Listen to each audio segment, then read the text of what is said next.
আবার হতে পারে লাইফে আপনার একটা গোল ছিল, আপনি অনেক কষ্ট করছেন, ওটার পেছনে 5 বছর খাটছেন, কিছু না ধরা গেছেন পুরো।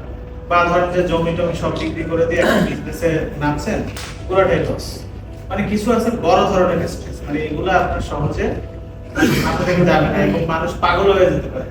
ঠিক আছে, মানুষ সুইসাইডও করে, মানে ইন্টেন্স স্ট্রেস হবে এবং তাকে আসলে পারফর্ম করা সম্ভব হয় না। মানে তাকে কোনো কিছুতে ফোকাসই করতে পারবে না যখন এই সমস্যাটা দেখবে। ঠিক আছে, মনে করেন ওয়াইফের পরকে চলতেছে কিন্তু ফোকাসই করতে পারবে না কাজে। ঠিক আছে, এই টাইপের এগুলো হচ্ছে ইন্টেন্স স্ট্রেস। নাম্বার 1 সলিউশন যত স্ট্রেস আছে দুনিয়া, এটার সলিউশন হচ্ছে বিলিফ সিস্টেম। ঠিক আছে, আপনার ব্রেনের যে বিলিফ সিস্টেম এটার উপর নির্ভর করবে আপনি কতখানি স্ট্রেসড হবেন। সেম সিচুয়েশন দেখবেন একজন বলতে দূর এটা কোনো ব্যাপার না, ঠিক আছে, আরেকজন মনে করেন হাই হাই কি বলে আমি শেষ, মাথা গরম অবস্থা। ঠিক আছে, আরেকজন বলছে আরে ব্যাপার না, আল্লাহ যা করে ভালো জন্য।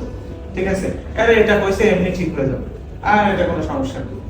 ঠিক আছে, একই সাথে থাকে, একই কাজ করে, একজন দেখবেন অনেক বেশি স্ট্রেস হচ্ছে, একজন বলতেছে এটা কোনো সমস্যা নেই। আছে না এরকম? এই পার্থক্য কোন জায়গায়? বিলিফ সিস্টেমের মধ্যে। মানে একজনের ব্রেনে এক এক ভাবে প্রসেস হচ্ছে, সিচুয়েশন সেম। একজন ভাবতেছে যে এগুলা জীবনে আসবে, সমস্যা জীবনে হতেই পারে। ঠিক আছে, আমি আমাকে একজন খারাপ বিহেভ করছে, করতেই পারে, তো কি হয়েছে? ঠিক আছে, আরেকজন ভাবতে পারে হ্যাঁ আমার সাথে খারাপ বিহেভ করলো না, এটা কোনোভাবে মেনে নিতে পারি না, আমি জব করবো না, ঠিক আছে, আমি কি করতে পারি, হ্যান ত্যান সংসার চলবে না, লট অফ থিংস মাথায় চলে আসতে পারে। আরেকজন ভাবতে পারে যে এটা কোনো ব্যাপার না, এটা তুই কিছুদিন পরে এমনি ঠিক হবে। ঠিক আছে, তো এই বিলিফ সিস্টেমটা খুব ইম্পর্টেন্ট। বিলিফ সিস্টেমটা দুই জায়গা থেকে আসতে পারে, একটা হচ্ছে আপনার রিলিজিয়াস বিলিফ থেকে আসতে পারে।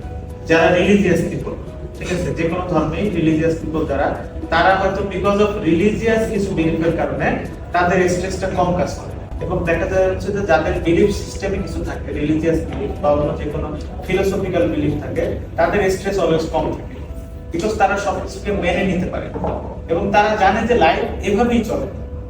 লাইফের নিয়মই এটা যে আপস এন্ড ডাউনস হবে, এখানে এখানে আসলে ওই কথা বলে লাভ নেই, সবকিছু মানে নট বেড অফ রোজ হবে না। ঠিক আছে।